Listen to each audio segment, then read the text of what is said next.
अस्सलाम नाज़रीन, आज की ब्रेकिंग न्यूज़ पूरी कौम इसका वेट कर रही थी। सबा कमर और दूसरे भाई का नाम क्या है? नईम हनीफ साहब। दुनिया में क्या हो रहा है, 27वीं तरमीम में क्या हो रहा है, वो मैटर नहीं करता। मैंने देखा है कि जितने हमारे मेजर लोग हैं न्यूज़ आउटलेट्स पे काम करते हैं, इतनी बड़ी वो सबा कमर, सॉरी सर, इतनी बड़ी वो सबा कमर साहिबा की तस्वीर लगा के कहते हैं सबा कमर केस में क्या हो गया। हम भी थोड़े व्यूज़ ले लेते हैं, हमें भी कोई तकलीफ नहीं होती, क्यों मैं रोज़ साहब को डॉलर में फालतू आ जाए। तो ये स्टोरी है क्या? सबा कमर साहिबा ने किसी इंटरव्यू में कह दिया कि जनाब मैं कराची जाके काम करना इतना प्रेफर नहीं करती, वहाँ के हालात वाक़यात व्हाट्सएवर, जिसका जो दिल चाहे वो कह सकता है, आप उस पर तनकीद कर सकते हैं, मेक्स परफेक्ट सेंस। कोई न्यूज़ नहीं थी ये, इस पर भी एक कॉन्ट्रोवर्सी बनाएगी, लोग इस पर रिस्पॉन्स दे रहे हैं, लोग उनकी साइड ले रहे नहीं ले रहे। अगेन इट डजेंट मैटर कि आप कराची रहना चाहते हैं, लाहौर रहना चाहते हैं, आप जो मर्ज़ी करें। उसके ऊपर नईम हनीफ साहब जो पहले ARY के ब्यूरो चीफ रह चुके थे और अब वो RNN न्यूज़ नेटवर्क के लिए काम कर रहे हैं और अक्सर आते हैं पॉडकास्ट पे, और वो बड़े सीनियर सहाफ़ी माने जाते हैं, क्योंकि जो आप ब्यूरो चीफ रह गए थे बड़े चैनल के, तो आप बड़े रिस्पॉन्सिबल कंसिडर किए जाते हो इन्फॉर्मेशन गैदरिंग करने में। उन्होंने इसी पे बात करते हुए कहा कि सबा कमर साहिबा कराची काम क्यों नहीं करना चाहती। उन्होंने ये जो गुफ्तगू फरमाई, इसमें उन्होंने कहा जी 2003 से लेकर 4 तक सबा कमर साहब लाहौर में एक ऐसे शख्स से घर पर रहती थी जिनसे उनकी शादी नहीं हुई थी। यानी उन्होंने अलेज किया कि वो किसी के साथ एक लिव इन रिलेशनशिप में थी, और इसके ऊपर सबा कमर साहिबा ने कहा कि इन्होंने मेरी तौहीन की है और मैं इनके खिलाफ मुकदमा करूँगी अनटिल ये वीडियो नहीं हटाते, सही है, और माफ़ी पब्लिकली नहीं मांगते, और 10 करोड़ रुपए का हर्जाने का क्लेम बना दिया। और उन्होंने कहा ये मिसोजिनिस्टिक रिमार्क्स हैं intended to sensationalise a false narrative, यानी कि ये बात सच नहीं है। अब ये जो पूरी स्टोरी है ना, ये जहालत पे मबनी है। नईम साहब को किसी की निजी ज़िंदगी के मामला ऐसे डिस्क्राइब नहीं करने चाहिए थे। हमारी पूरी एक जर्नलिज्म की ब्रांड है जहाँ पे निजी महफिलों की गुफ्तगुएँ, निजी मामलात को न्यूज़ बना के पेश किया जाता है। जो पूरी दुनिया में एक पापराजी कल्चर है वो पाकिस्तान में भी एग्जिस्ट करता है। अच्छा, इसके सेलिब्रिटीज़ को फ़ायदे भी होते हैं, नुकसान भी होते हैं, लेकिन रियलिटी ये है कि मुझे और आपको प्रोग्राम किया जा रहा है कि वी शुड केयर कि सबा कमर अपनी प्राइवेट लाइफ में क्या करती हैं। सबा कमर साहिबा के जो ड्रामे होते हैं उसमें वो अच्छी एक्टिंग करती हैं, तो आपको उसके लिए उनका काम देखना चाहिए या नहीं देखना चाहिए, वो आपकी पर्सनल चॉइस है। लेकिन रियलिटी ये है किसी की निजी ज़िंदगी में क्या हो रहा है क्या नहीं हो रहा है, ये मेजर न्यूज़ नहीं होती, लेकिन मुझे और आपको इस चीज़ का चस्का दिलवा दिया गया है। Again it is all part of a disinformation campaign, जिसके तहत आपको असली मुद्दों से हटाना होता है। अगर आप मुझसे पूछें private lives of the rich and the famous क्या मुझे इंटरेस्ट करती हैं, नॉट रियली। मैं keeping up with the Kardashians show नहीं देखता, आई डोंट केयर वो क्या कर रहे हैं, मुझे नहीं परवाह सबा कमर अपनी प्राइवेट लाइफ में क्या करती हैं। अगर आप पाकिस्तानी ड्रामे कंज्यूम करते हैं, आपको पसंद हैं, तो सबा कमर एक अच्छी एक्ट्रेस हैं। अगर आप ARY के न्यूज़ नेटवर्क को कंज्यूम करते हैं तो आपको पता है उनकी ब्यूरो चीफ रिस्पॉन्सिबल होते हैं। ये सारा कड़मस करफफल जो क्रिएट किया गया है, it is probably the dumbest thing, और ये सारी बात सुनने के लिए अब आप लोग भी ज़्यादा डम हो गए हैं। लेकिन हमारा मेजॉरिटी न्यूज़ यही है। हमारे एंकर्स, हमारे तज्जिया नगार, हमारे पेडली ब्यूरो चीफ्स इस काम में इन्वॉल्व हैं कि हम इस पर टिप्पणी कर सकें। 27वीं तरमीम पे नहीं, खुदा माफ़ करेंगे, कॉन्स्टिट्यूशनल चेंज आ रहा है, उस पर टिप्पणी नहीं करनी, इस पर करनी है। इसलिए हमने स्टोरी कवर की, just to explain to you how dumb it is, और थोड़े से व्यूज़ लेने के लिए। और व्यूज़ के चक्कर में हमने सोचा खलील रहमान कमर साहब की स्टोरी भी कवर करते हैं, क्योंकि महरोज़ का बहुत ख्वाहिश है कि हम यहाँ पे सेंसेशनल कंटेंट करें। खलील रहमान कमर साहब एक ड्रामे लिखने वाले हैं, पर्सनैलिटी हैं, इंटरनेट पर्सनैलिटी हैं, TV पर्सनैलिटी हैं, तज्जिया करते हैं, ऑफन वाइल्ड रिमार्क्स देते हैं सोचे समझे बगैर, सिगरेट के गहरे गहरे कश लेते हैं और बड़ी डीप बातें कर रहे होते हैं। फिर उनके फैंस भी हैं, उनके नाकदीन भी हैं। अगेन हु केयर्स, राइट, किसी को परवाह नहीं है, अल्लाह उनके लिए आसानियाँ करे, ज़िंदगी आसान करे। वो एक कॉन्ट्रोवर्सी में इन्वॉल्व थे जहाँ पे वो खातून ने घर एक मुख्तलिफ औकात पे गए थे, उसकी वीडियोज़ बाहर आ गई थी जिसमें वो एक कॉम्प्रोमाइजिंग पोजीशन में पकड़े गए थे। वो एक शादीशुदा आदमी है, और क्योंकि उस वक्त वो बहुत एक इस्लामिक टच वाली बातें कर रहे थे, लोगों ने कहा ये खुला तजाद नहीं है। उसी केस से रिलेटेड अब उनको 1.5 करोड़ रुपये धमकी की कॉलें आ रही हैं कि जनाब हमें 1.5 करोड़ रुपया दें, नहीं तो हम आपकी ऑब्सीन वीडियोज़ लीक कर देंगे। मेरे ख्याल से जो पहली वाली वीडियो थी वो ऑब्सीन थी, अब इससे कुछ ज़्यादा अगर ऑब्सीन चीज़ सामने आएगी तो मेरा नहीं ख्याल खलील रहमान कमर साहब की रेपुटेशन को फर्दर डैमेज हो सकता है, बिकॉज हम सब बच्चे नहीं हैं। जो पहली वीडियो में हो रहा था अगर वो पाए तकमील तक पहुंच जाता है तो उसकी प्रॉब्ली वीडियो होगी, और क्या होगा। अगेन मेरा नहीं ख्याल कि ये मेन स्ट्रीम न्यूज़ है, मेरा नहीं ख्याल कि उसका कवर होनी चाहिए, और मुझे शर्म आती कि आप लोग इस चीज़ को व्यूज़ देते हैं।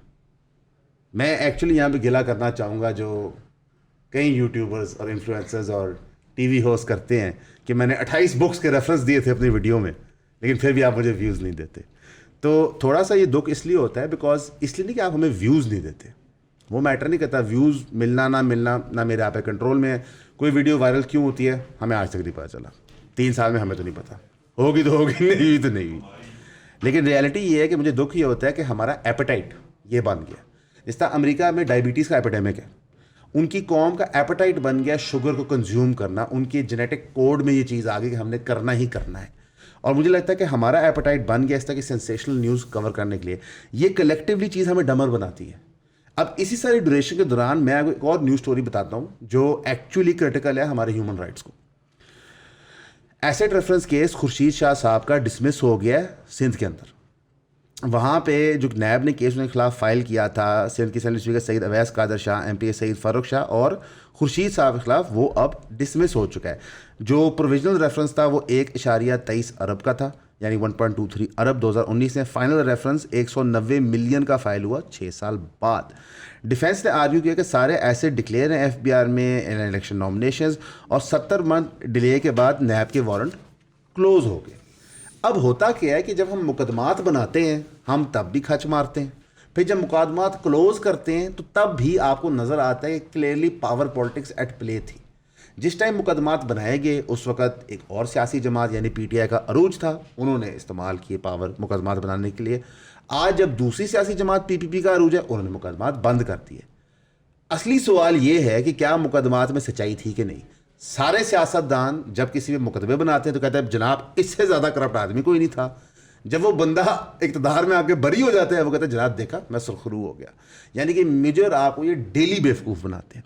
At the same time PTI आज़म स्वाति साहब अक्विट हो गए कंट्रोवर्शियल ट्वीट केस में, और उसी तरह के एक केस के अंदर ईमान मज़ारी जो एक ह्यूमन राइट्स एक्टिविस्ट लॉयर हैं, उनसे 100 इख्तिलाफ़ात के बावजूद वो अपनी दानिश के मुताबिक अच्छा काम करती हैं, और उनके हस्बैंड जो हैं उनके खिलाफ non bailable arrest warrant issue हो गए एक और ट्वीट के केस में कि जनाब आपने लसानी या कौमी या ज़ुबानी बुनियाद के ऊपर लोगों को उकसाए।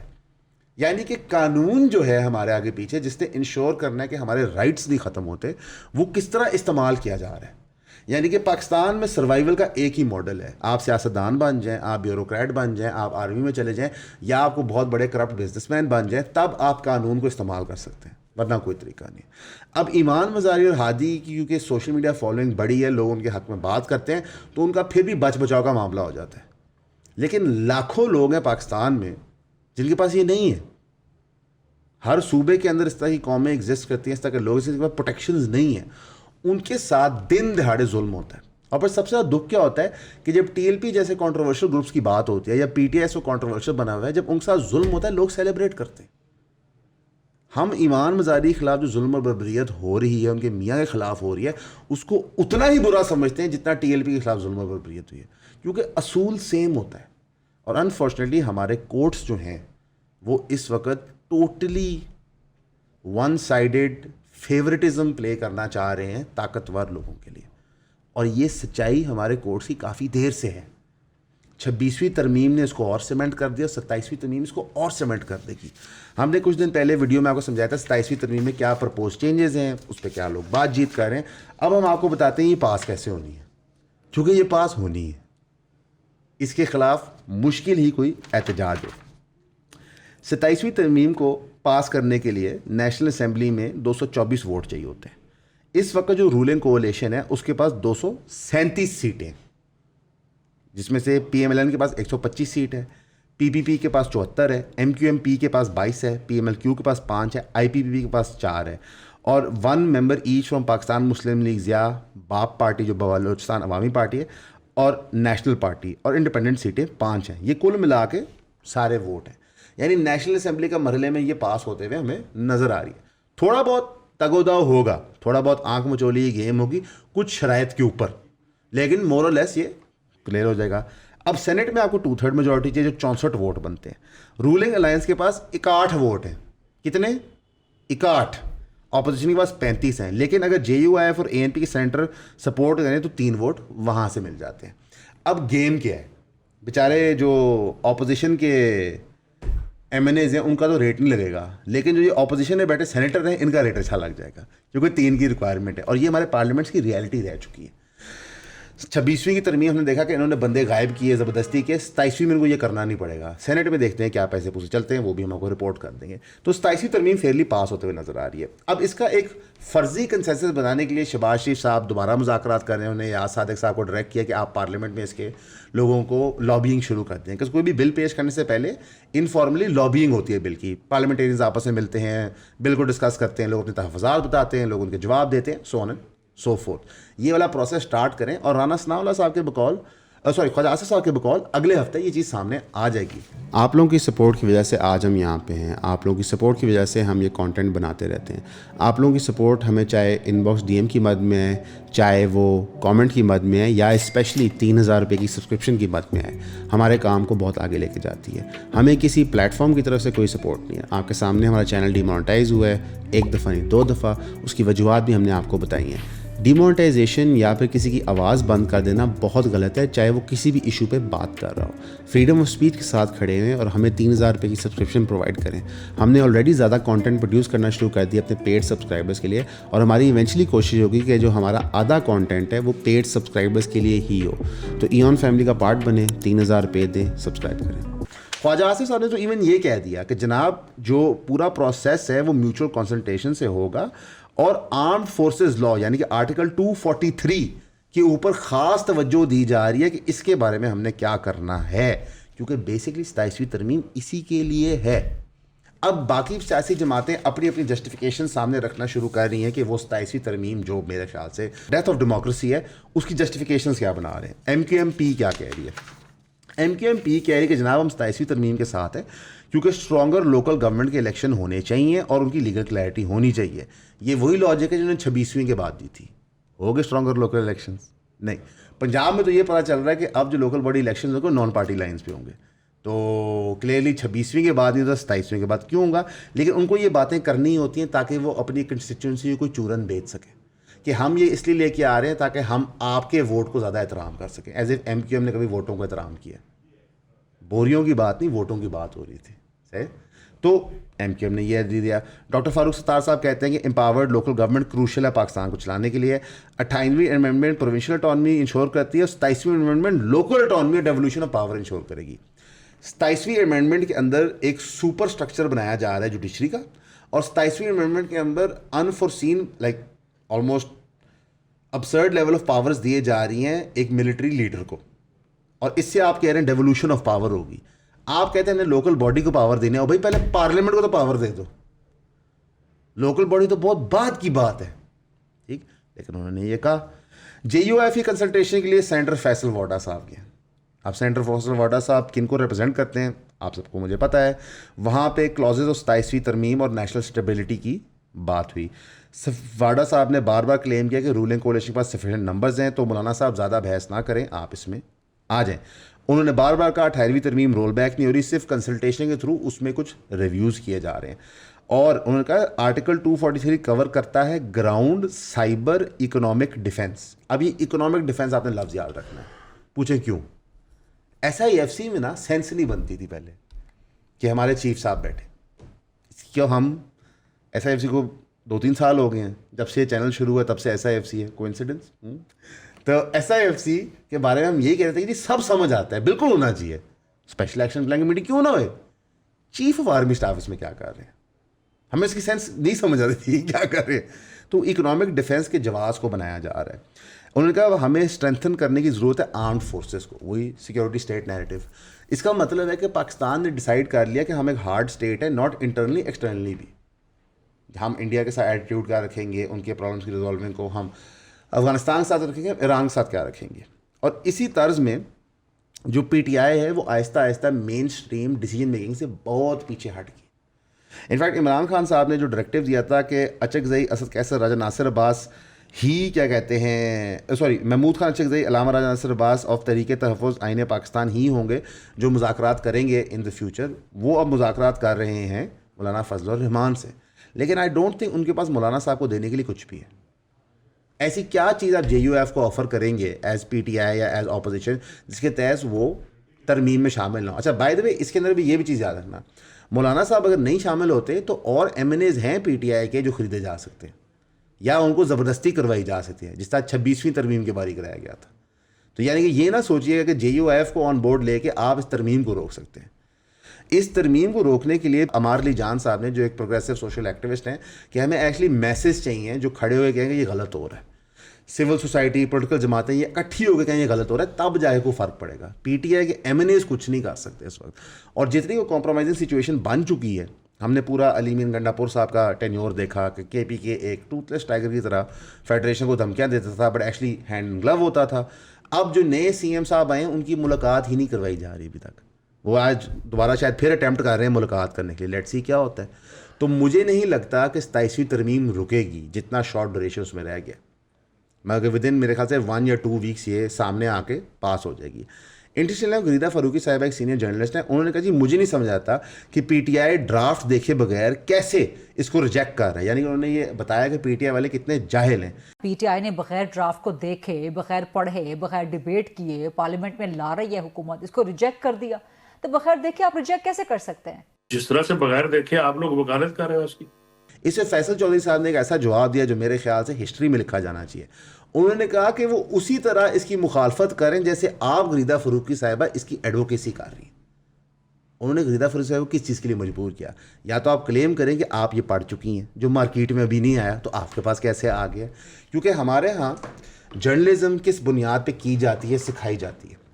ये जो लोग कहते हैं ना जर्नलिस्ट की इंटेग्रिटी, ये झूठ बोलते हैं। जर्नलिज्म इन पाकिस्तान है इसके ताकतवर हलकों के करीब हो, उनसे इन्फॉर्मेशन लो, उस न्यूज़ को ब्रेक करो। ये उनका सोर्स जर्नलिज्म है। यानी कि कोई भी डीप स्टेट आपको कुछ भी फीड करेगा, आप रन करेंगे। वो सही है गलत है मैटर नहीं करता। वो जो फेमस डायलॉग है इमरान रियाज खान साहब का, इन्होंने हमें फाइलें दिखाई थी, उसी तरह गरीदा फ़ारूकी साहिबा जहाँ से इन्फॉर्मेशन ला रही हैं और साफ़ी ला रहे हैं, इनको फाइलें दिखाई जाती हैं। वो फाइलें असली हैं नकली हैं, वो मैटर नहीं करता। डिग्री होती है। ठीक, ये प्रॉब्लम है। जर्नलिज्म के एथिक्स ये डिक्टेट करते हैं कि आप इंडिविजुअली तहकीक करें। हमें इतनी स्टोरीज आती हैं, हम उसकी तहकीक करते हैं, मोस्ट नहीं होती सही। हमें जितनी इनबाउंड इंक्वायरी ऑफ स्टोरीज आता है ना, हम जो चेक करते हैं वो नहीं सही होती, हम नहीं करते। जो चीज़ हमें समझ आती है, ठोस होती है ना, एविडेंसेस होते हैं, उसको परसू करते हैं। तो ये एक बिजनेस डिसीजन था मेन स्ट्रीम चैनल्स का कि क्यों रिपोर्टर रखो, जर्नलिस्ट रखो, रिसर्चर रखो, इनको फारग करो, इन्फॉर्मेशन लो, इश्तिहार लो, चलाई जाओ। जितने इश्तिहार इलीगल सोसाइटीज़ के इन चैनल्स ने चलाए हैं विदाउट वेरिफिकेशन, अगर उसका ऑडिट किया जाए तो ये अरबों रुपए बनता है। इसका कौन हिसाब देगा? कोई भी नहीं। तो ये इस सिचुएशन की रियलिटी आपके सामने। आज तीसरा tenure of Afghanistan Pakistan piece talk भी स्टार्ट हो गया, और हम आपको यकीन दिलाते हैं, और हम अपने साथियों को यकीन दिलाते थे जो मुख्तलिफ स्टेट के लिए प्रोपेगेंडा करते कि मेरे भाई अफगानिस्तान से आपकी कुछ सेटलमेंट ही होनी है। पाकिस्तान नहीं इंटरेस्टेड अफगानिस्तान से एक्चुअली लड़ने में। पोजीशनिंग, पोस्चरिंग और चीज़ होती है, पर कोई भी नहीं चाहता दहशतगर्दी बढ़े। अफगान तालिबान भी नहीं चाहता दहशतगर्दी बढ़े। उनके बड़े मसाइल हैं अपने। उनको चाइना के अंदर अब इस वक्त राहत नज़र आ रही है, ये कंट्री उनमें इन्वेस्टमेंट कर रही है। लेकिन पाकिस्तान की पोजीशनिंग बार बार इस पर बैक एंड फोर्थ होती थी। आपको पाकिस्तान डीप स्टेट का असली नैरेटिव उनके मीडिया माउथ पीसेस से मिलता था कि हम काबुल फतह कर देंगे, हम ये तबाह कर देंगे। क्या करेंगे करके? जिधर है ही कुछ नहीं उसको करके हमने करना क्या है? फतह करना है तो मेरे ख्याल से हमें इंडिया करना चाहिए, वहाँ पे रिसोर्सेज है। ठीक है, मैं कोई ऐसी जगह हासिल करें जिसका कोई फ़ायदा भी हो। अफगानिस्तान में कुछ भी नहीं है। बारह लेट्स सी इसका क्या रिजल्ट निकलता है। हम तो दुआ गो होंगे कि 2 मुसलमान मुल्कों के मामलात आपस में बहाल हों, ये बॉर्डर खुले और पाकिस्तान के सिटीजन्स लीगली अफगानिस्तान से ट्रेड करें। इलीगली के हम कभी हक में नहीं। हम नहीं है वो मुफ्ती लोग जो फतवा देते हैं कि स्मगलिंग बिल्कुल ठीक है। मतलब नो, लीगली अपॉर्चुनिटी बनाई जाए कि अफगानिस्तान और ईरान से ट्रेड किया जाए। बिलियंस ऑफ डॉलर्स का ट्रेड हो सकता है और ये बहुत फ़ायदेमंद है। हम पूरा अफगानिस्तान डेवलप कर सकते हैं और पाकिस्तान बहुत पैसा कमा सकता है इससे। अल्लाह करे जी बेटर सेंस प्रिवेल्स, हम तो दुआ ही कर सकते हैं। इससे आगे हमारी हैसियत औकात नहीं है। NCCIA the great department, one of the major departments जो नई गवर्नमेंट ने बनाया था, उसका एक और कट्टा सामने आ गया। उस कट्टे में ये आया है कि NCCI ऑफिसर्स उन कॉल सेंटर से लिंक थे जो फ्रॉड नेटवर्क्स चला रहे थे। हुआ क्या कि जब आपने NCCI को बेहुदा ताकत दी, उन्होंने जाकर क्रैकडाउन किया। जब उन्होंने क्रैकडाउन किया तो उन्होंने देखा अच्छा ये बंदा साल के 10 करोड़ कमा रहा है, ये 20 कमा रहा है, ठीक ठीक, ये तो कमाऊ पुत्र है, पैसे तय होते हैं हुजूर। उसी तरह एनसीसीआई ने किया और अब उन्होंने इंकशाफ किया है कि 2 एनसीसीआई डायरेक्टर, 3 डिप्टी डायरेक्टर और 2 इंस्पेक्टर इसमें इन्वॉल्व थे। फंडिंग के ट्रेल ट्रेस हुए तो पता चला कि थ्रू फॉरवर्ड बैंक चैनल्स बाहर पैसे लिए जा रहे हैं। एविडेंस किया है footage, digital record, banking and payment trails link to NCCI office in this scam. अब इनके खिलाफ एक्शन होगा। एफआईए इसके अंदर इन्वेस्टिगेशन कंडक्ट कर रहा है, जहां पे लाहौर कोर्ट फॉर अक्यूज ने 3 दिन का एडिशनल रिमांड सरफराज चौधरी का दे दिया है। ये सब बेमैनी है, मैं आपको सच कहूँ, इसकी बेमैनी है। क्या हो जाएगा? सजा दे देंगे इसे। एनसीसीआई का वे ऑफ वर्किंग नहीं चेंज होगा, यही होगा। ये भी जिस तरह जब डकी पे क्रैकडाउन हुआ था तो रियासत का मकसद कुछ और था, हमने को तब भी बताया था डकी गलत काम कर रहा था। रियासत से पहले हमने उस वीडियो बनाई थी। रियासत को तब वहमो गुमान भी नहीं था कि ये बाइनरी ट्रेडिंग क्या होती है। उसकी एक वाइट कॉलर सजा थी, he should have been treated like a white collar criminal. वो मर्डर नहीं है, आपने उस पर वो काम किया जो आप मर्डर के साथ करते हैं, ठीक है। हमने कहा आप केस को रिजॉल्व करें, ओपन एंड शट चीज़ है, आपने वो नहीं किया। क्यों? जितनी चीज़ लमकती है ना उन्हें पैसे बनते हैं, जिन्हें डिले करा लो। फिर हमने ये भी आपको बताया कि एनसीसीआईए ये इसलिए कर रही है कि ये आपको एक डिस्ट्रैक्टिंग टूल के तौर पे इस्तेमाल करना चाह रहे हैं। He is not the most important issue. चले ठीक है, कुछ तो जस्टिस हो रही है, वो भी नहीं हो सकी। एट द सेम टाइम एनसीसीआईए की काले करतूत सामने आ गए। अब जाके बहुत बड़े बड़े दानश्वर सीसीटीवी वीडियोस बना रहे हैं। क्यों? क्योंकि पीछे से इशारा हुआ है कि बनाओ। इंडिपेंडेंट सहाफत और सरकार की टाउटी, स्पेशली जो मेन स्ट्रीम पे लोग बैठे होते हैं, बड़ा फ़र्क होता है सर। लेकिन कोई नहीं, लोग आपको चूरन बेचेंगे, आपका दिल है ख़रीदें ना ख़रीदें, हम इसमें किसी का नाम नहीं लेते क्योंकि लोगों को बहुत तकलीफ़ होती है जब हम नाम लेते हैं। ऐसी ऐसी जगहों से हमें फ़ोन करवाते हैं कि जनाब उसको चुभी है बात, आप कोई दिक्कत नहीं, अच्छी बात है। हमारा काम है लोगों को ऑनेस्ट रखना। अब एनसीसीआई जब से इस्टेब्लिश हुई थी अप्रैल में, उसको 50,560 के करीब साइबर क्राइम कंप्लेंट्स आई अप्रैल से लेके जुलाई तक। मोस्टली वो साइबर क्राइम कंप्लेंट्स जो होती थी वो इंडिविजुअल्स की तरफ से होती थी, जहाँ पे उनकी हरासमेंट की जा रही होती थी। कितने केसेस रिजॉल्व हुए we don't know, specially because NCCI एक क्रिमिनल बॉडी की तरह ऑपरेट कर रही थी। लोग अपनी सेंसिटिव इंफॉर्मेशन से उनको ट्रस्ट कर रहे थे। ऑनलाइन सेक्सुअल हरासमेंट के केसेस इतने ज़्यादा होते हैं पाकिस्तान के अंदर कि बेहुदा है। आप सोचें एज ए खातून आपने ये क्लेम फाइल किया एनसीसीआई को, वो कंपनी जो क्या कर रही थी, आप ही की तस्वीरें उठा के आपको ब्लैकमेल कर रही थी, जिस पे रेप के एलिगेशंस हैं। ये सब कुछ किस टेन्योर में हो रहा है? शहबाज शरीफ साहब एज प्राइम मिनिस्टर, जरदारी साहब एज प्रेसिडेंट, प्रोग्रेसिव लोग, इमरान खान तो तालिबान खान ना, गंदा आदमी, मरीम नवाज साहिबा है सीएम पंजाब, एक औरत के सूबे में जो एक औरत चला रही है, वहाँ पे ये कुछ हो रहा है। क्यों यार? ये मुझे और आपको इंसान नहीं समझते, मर्द औरत नहीं, हमें ह्यूमन भी नहीं समझते। सरकार पॉलिसीज़ ऐसे बनाती है कि अच्छा अगर 10 लाख बंदा तंग होता है तो हो ना, खज्जल है, हमें क्या फ़र्क पड़ता है। अब ये स्मॉग का क्राइसिस आ गया, ठीक है। मैं आपको स्टेट की पॉलिसी बताता हूँ और मैं आपको अभी आपके सामने से बताता हूँ कि स्टूपिड क्यों है। लाहौर LHC ने बैन कर दी commercial activities on Sunday amid smog crisis. उन्होंने कहा मार्केट रेस्टोरेंट्स रात 10 बजे बंद होंगे लाहौर में। डिप्टी कमिश्नर ने कोर्ट को मशवरा दिया। उन्होंने कहा डिस्ट्रिक्ट एडमिनिस्ट्रेशन लाहौर रिवाइज करेगी business hours across the city in effort to curb smog, announcing new closing times for markets, restaurants and cafes. Under new schedule, markets will close at 10 p.m. from Monday to Saturday.